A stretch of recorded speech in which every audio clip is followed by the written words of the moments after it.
What if a man who once dreamed of saving lives was forced to bury that dream beneath grease-stained hands and unpaid bills? What if one quiet evening, fate dropped something or someone into his life that would test not only his skills, but the strength of his heart? And what if that one moment of kindness was the beginning of everything he thought he'd lost? The air in Reyes Repairs was thick with the scent of motor oil and faded hopes. Ethan Reyes, 33, hunched over a rusted engine, his calloused hands moving with a surgeon's precision, though the white coat he'd once dreamed of wearing was a distant memory. The garage, a crumbling shrine to his father's legacy, stood on the edge of Brookridge, a town too small for ambition, but too stubborn to fade away. Ethan's fingers, stained black from years of grease, tightened around a wrench as he battled a stubborn bolt. The bell above the door hadn't rung in hours, and the cash register held just enough for Noah's school lunch tomorrow, if Ethan skipped his own. Noah, his 6-year-old son, was the only spark in this dim life. Ethan glanced at a photo taped to the wall, Noah's gap-toothed grin, his brown eyes bright with a hope Ethan had lost years ago. Medical school at Johns Hopkins had been his escape, top of his class, a full scholarship, a future as a trauma surgeon. But when his father's heart gave out, so did Ethan's dreams. His mother's grief was a tidal wave, drowning her in sorrow. His sister, Mia, was barely 16, her college dreams hanging by a thread. The garage became Ethan's burden, its debts chaining him to a life he hadn't chosen. He remembered the day he left Baltimore, his textbooks sold to pay for his father's funeral. His mother, Elena, had clutched his hand, whispering, "You're the man of the house now." At 22, Ethan had nodded, swallowing his own pain. 10 years later, the weight of that promise still pressed against his chest. As the clock ticked past 7, Ethan locked the register and pulled on his worn jacket. Rain battered the tin roof, a relentless drumbeat that mirrored his exhaustion. He was about to trudge home to the cramped apartment he shared with Noah when a scream cut through the storm, a child's cry, sharp and anguished, echoing from the street. Ethan bolted outside, boots splashing through puddles, his heart pounding. In the faint glow of a flickering street lamp, he saw her, a girl no older than 7, crumpled on the roadside. Her leg was twisted at a grotesque angle, the bones outlined stark beneath her pale skin. Mud streaked her face, and her sobs shook her small frame as rain soaked her clothes. "Hey, sweetheart, I'm here," Ethan said, kneeling beside her. His voice was steady, a reflex from years of soothing Noah through nightmares. "What's your name?" "Oh, Lila," she gasped, clutching her leg. Her eyes, wide with pain and fear, locked onto his, searching for safety. "I'm Ethan. I'm going to take care of you, okay?" He assessed her quickly. No visible bleeding, no head trauma, but the leg was a clean tibial fracture, likely compounded by the fall. He hadn't touched a medical textbook in a decade, but his training surged back like a dormant instinct. He needed to stabilize her, fast. Ethan scooped her up, careful not to jostle her leg, and carried her into the garage. The warmth of the space enveloped them as he laid her on a workbench cleared of tools. He grabbed an ancient first aid kit from a shelf, its contents barely adequate.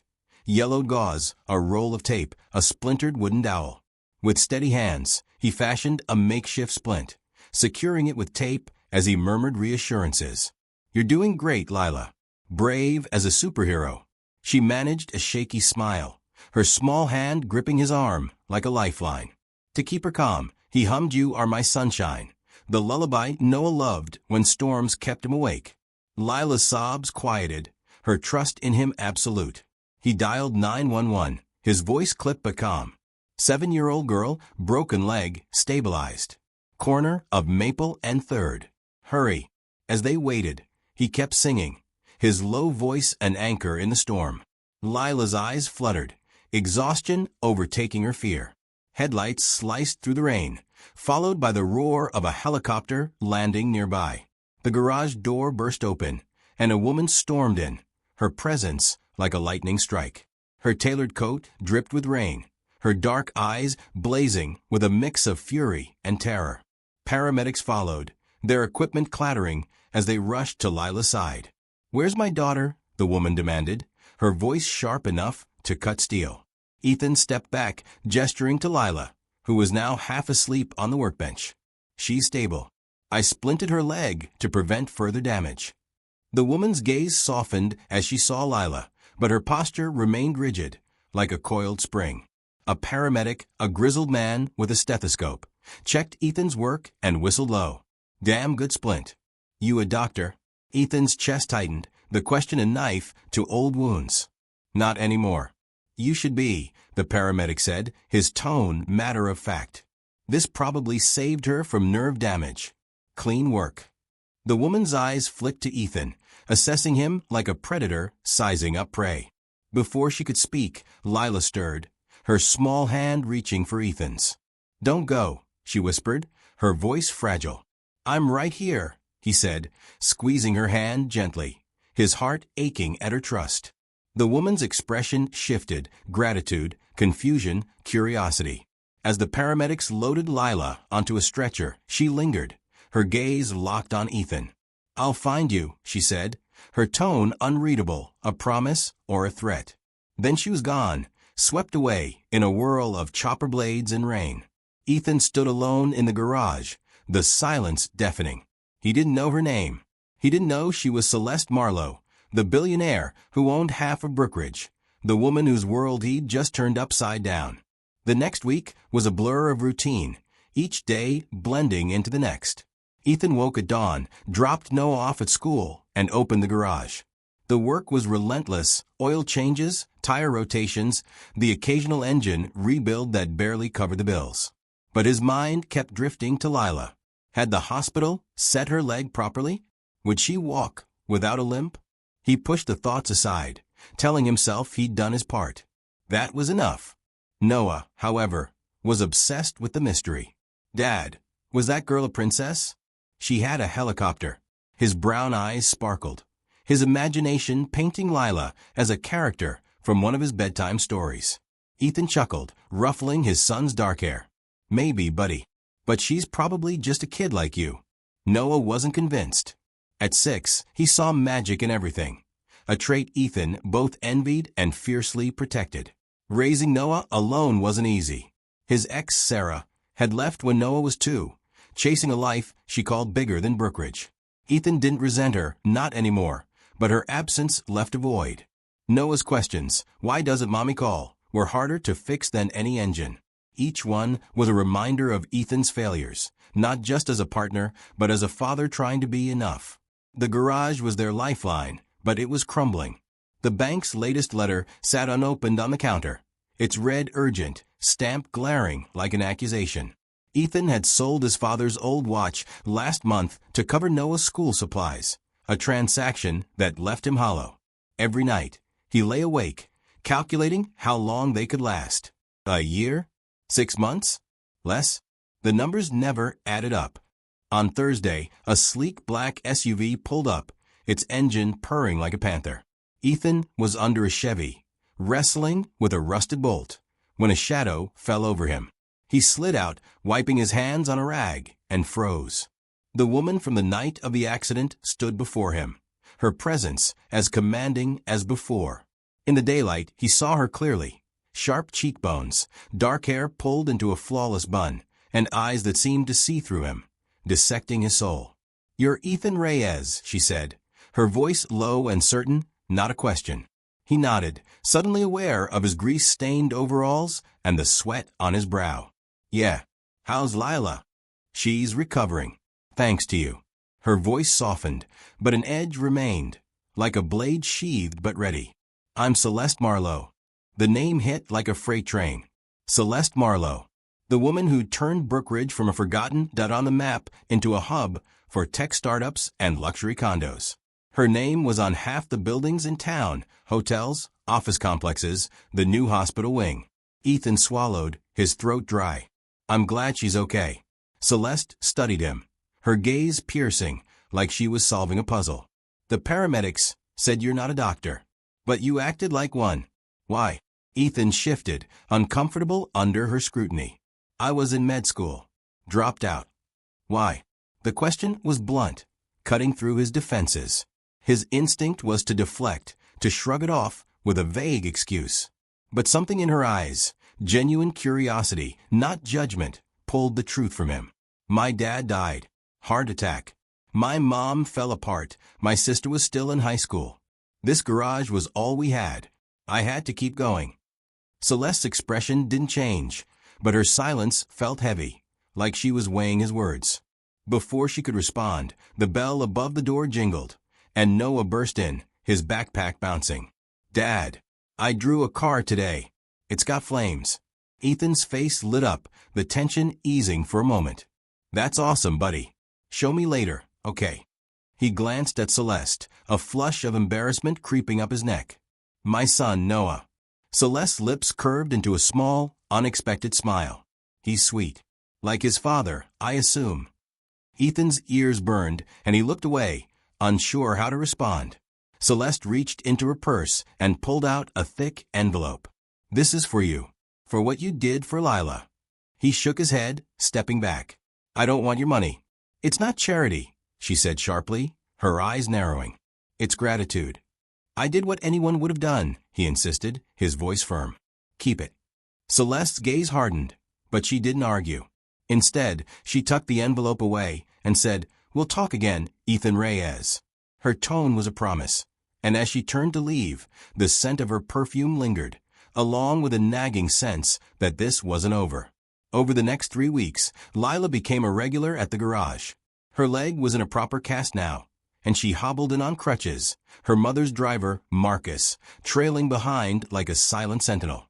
Lila would perch on a stool near the workbench, chattering about school, her favorite superheroes, and how Ethan was the coolest. Noah, thrilled to have a new friend, would sit beside her, showing off his collection of toy cars or sketching helicopters with crayons. Ethan didn't mind the intrusion. Lila's laughter filled the garage with a warmth it hadn't known since his father's days, when the place was a hub of laughter and grease-stained camaraderie. But Celeste's visits, brief, unannounced, and always intense, kept him on edge. She'd watch him work, her gaze sharp, as if she were cataloging his every move. Marcus, too, lingered longer than necessary, his eyes scanning the garage like a security camera. Ethan wondered if Celeste was checking up on him, or testing him. One rainy afternoon, Lila handed Ethan a drawing, a stick-figure version of him holding her hand, a helicopter soaring in the background, its blades a swirl of red and blue crayon. That's you saving me, she said, her smile bright despite the cast weighing her down. Ethan's throat tightened, a lump forming as he studied the drawing. This is going on the wall, kiddo, he said, pinning it beside Noah's latest masterpiece. Lila beamed, and for a moment, the garage felt less like a prison and more like a home. As Lila chatted with Noah, Celeste appeared in the doorway, unannounced as always. She watched the scene, her expression unreadable, a mix of softness and steel. Lila, we need to go, she said, her voice firm but not unkind. But, Mom, I want to stay. Lila protested, her crutches clattering as she shifted. Celeste's tone softened, a rare concession. 5 more minutes. She turned to Ethan, her eyes locking onto his. Can we talk? Outside, the air was crisp, the first hint of fall settling over Brookridge. Celeste crossed her arms, her tailored coat a stark contrast to Ethan's faded jacket.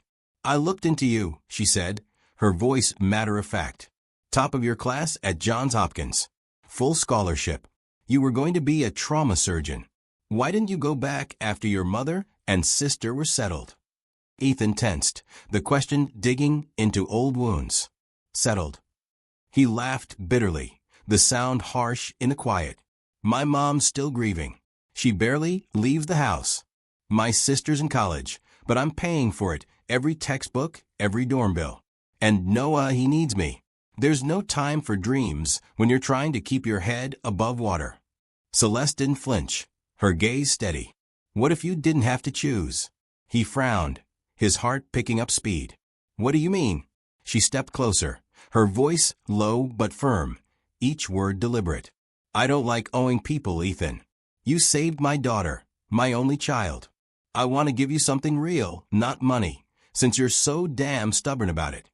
Ethan's pulse quickened, a mix of hope and suspicion swirling in his chest. I don't need Let me finish, she interrupted, her eyes flashing. I can send you back to medical school. Full scholarship anywhere you want, Johns Hopkins, Harvard, wherever. I'll cover everything. Tuition, living expenses, Noah's school, even childcare. And this garage? I'll rebuild it. Hire staff. Turn it into a community hub that can run without you. You can chase your dream and still provide for your son. The words hit like a tidal wave, washing away the air in his lungs. Ethan stared at her, his mind racing. It was everything he'd ever wanted, handed to him on a silver platter. But it felt too good, too easy. Why? Why me? Celeste's eyes softened, and for the first time, Ethan saw a crack in her armor, a glimpse of vulnerability. Because you didn't hesitate. You saw a stranger, a little girl, and you risked everything to help her. No questions, no agenda. People like you, they're rare. Ethan looked away, his chest tight. He wanted to say yes, to grab the lifeline she was offering. But pride, fear, and a decade of disappointment held him back. I need to think about it, he said, his voice barely above a whisper. Celeste nodded, unfazed. Take your time, but don't take too long. She turned to leave, then paused, glancing back. Lila talks about you nonstop. You're her hero. Ethan watched her go, her words echoing in his mind. Hero. He hadn't felt like one in years. That night, Ethan couldn't sleep. He sat at the kitchen table in his tiny apartment, the bank's letter open before him. Foreclosure. 60 days. The words stared back, cold and final. The garage was slipping away, and with it, any chance of stability for Noah. Celeste's offer was a beacon in the dark, but it came with strings. What did she want in return? Control? Gratitude? Something more? He thought of his father, who'd taught him to fix cars with the same care he'd once applied to studying anatomy. You're meant for more, son, he'd said, his hand steady on a wrench. But more felt like a betrayal now, a luxury Ethan couldn't afford. He'd given up so much already. Could he risk uprooting Noah's life on a billionaire's whim? The next morning, Lila and Noah were playing in the garage, their laughter a stark contrast to the weight on Ethan's shoulders. Marcus arrived, not with Celeste, but with a thick folder. Ms. Marlowe asked me to deliver this, he said, his voice gruff but not unkind. Ethan opened it, his hands trembling. Inside was a contract, a full scholarship to Johns Hopkins, all expenses paid. A detailed business plan for the garage, complete with blueprints for a modern facility and a training program for local youth. And a letter, handwritten by Celeste in precise, elegant script.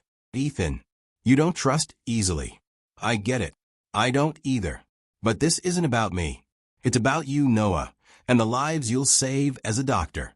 Lila believes in you. So do I say yes? Celeste. Ethan's hands shook as he read the words. He looked at Noah, who was showing Lila how to stack his toy cars into a tower, and saw a future he'd thought was lost forever. But doubt gnawed at him. Could he still be the man who'd aced anatomy exams, who'd dreamed of saving lives? Or was he just a mechanic playing pretend? The breaking point came that evening. Noah, curled up on the couch with a coloring book, looked up at Ethan, his eyes serious. Dad, are we going to lose the garage? Ethan froze, the question a dagger to his heart.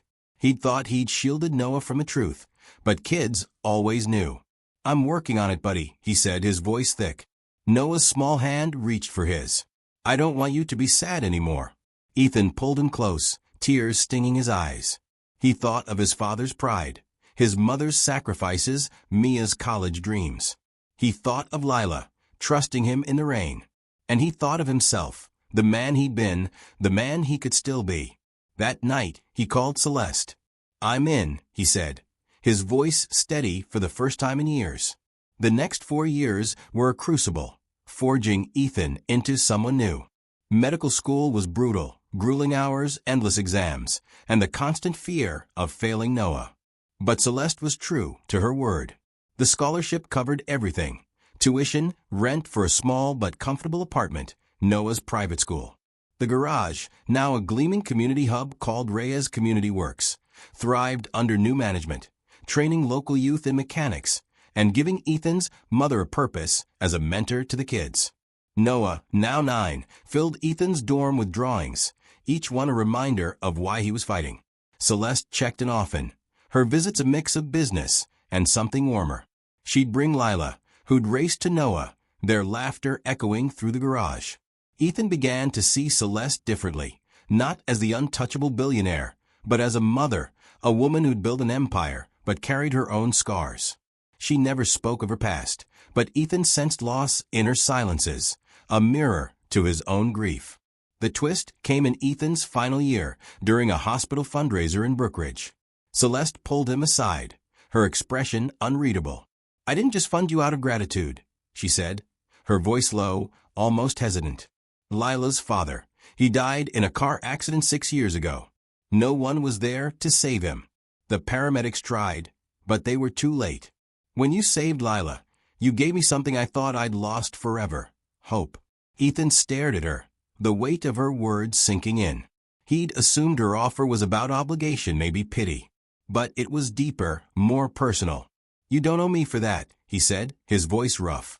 "I know," she said, her eyes glistening. "But I wanted to believe in someone again. And you made it easy."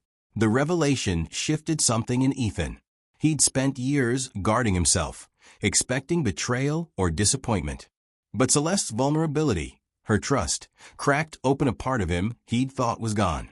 He wasn't just a mechanic who'd saved a girl. He was a man who'd given a family hope, and who'd found his own in return.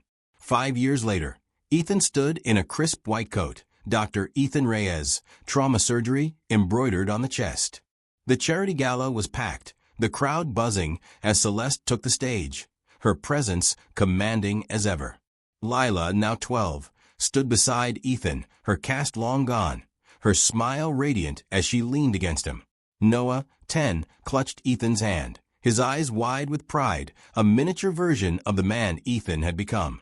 Celeste's voice carried over the crowd, clear and unwavering. "Tonight, we launched the Reyes Foundation, a scholarship program for underprivileged youth with dreams bigger than their circumstances. Named for a man who showed me what courage looks like, Dr. Ethan Reyes." The applause was deafening, but Ethan's eyes were on Noah and Lila.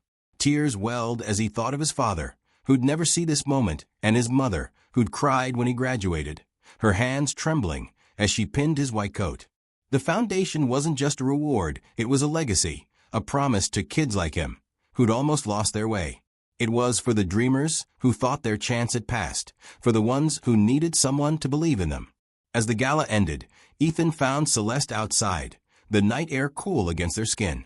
The stars above Brookridge were bright, a reminder of the nights he'd spent staring at the sky, wondering if he'd ever find his place. "You did it," Celeste said, her voice soft, a rare warmth in her eyes. "We did it," Ethan corrected, his voice thick with emotion. "You gave me my life back, Celeste. You gave Noah a future, Lila a hero. You gave me a reason to believe again." Her eyes glistened, a crack in her polished armor. "Don't get sappy on me, doctor," she said, but her smile betrayed her. Lila and Noah ran up, their laughter cutting through the moment. "Dad, Lila says I can be an astronaut," Noah said, his eyes shining. "And I'm going to be a doctor like Ethan." Lila added, her grin wide. Ethan knelt, pulling them both into a hug. "You two can be anything," he said, his voice breaking. "Anything at all." Celeste watched, her expression soft, and Ethan realized something. They weren't just allies or friends. They were family, bound not by blood but by shared pain, trust, and second chances. He thought of the rainy night that had changed everything, the scream that had pulled him from his own darkness. He'd saved Lila, but in a way, she and Celeste had saved him. The Reyes Foundation grew, funding thousands of scholarships across the country, from small towns like Brookridge to cities where dreams often drowned in concrete. Ethan's trauma unit saved countless lives, his hands as steady as they'd been that rainy night, guided by a purpose he'd thought was lost. Lila and Noah remained inseparable, their laughter a constant in Ethan's life, their dreams growing as big as the sky.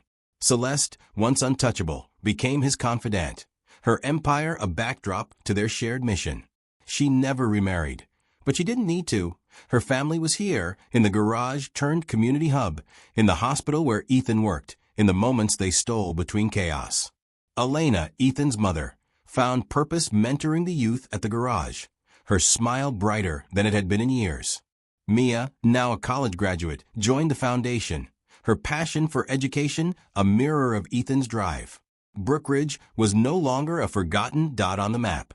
It was a beacon, proof that dreams could rise from ashes, that one act of courage could ripple outward, changing lives. Every night, as Ethan tucked Noah into bed, he whispered, "You are my sunshine," his voice steady, his heart full. Because in the end, it was Noah's light, Lila's trust, and Celeste's belief that had brought him home, not just to a career, but to a life he'd never dared imagine. And somewhere Ethan knew his father was watching, proud.